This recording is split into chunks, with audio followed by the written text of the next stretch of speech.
Diqqat! Shoshilinch tezkor xabar.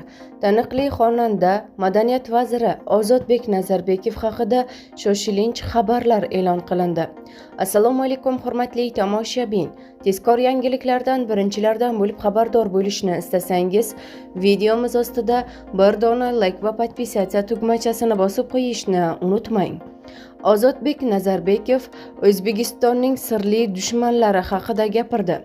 O'zbekiston madaniyat vaziri Ozodbek Nazarbekov mamlakatning 1-2 bo'lishini xohlamaydigan davlatlar borligi haqida gapirdi. Ammo amaldor aynan qaysi mamlakatlarni nazarda tutayotganini ochiqlamagan. Bizni hayotimiz farovon bo'lib, butun muammolarimiz yechilib, ertaga yaxshi hayotga qadam qo'yishimiz hammaga ham yoqavermaydi. Hamma davlatlarga ham yoqavermaydi bunaqa narsalar. Bugun O'zbekistonda mislsiz islohotlar bo'lyaptiki, internetda negativ juda ko'p. Ish bo'layotgani uchun u dushmanlar tomonidan 10 karra ko'proq harakat qilinyapti. Go'yoki O'zbekistonda hech narsa bo'lmayapti degan narsani tarqatish bilan ovora bo'layotgan, bizga qarama-qarshi faoliyat yuritayotgan, umuman O'zbekistonni 1-2 bo'lishini ko'ra olmaydigan, undan jazavaga tushayotgan davlatlar bor.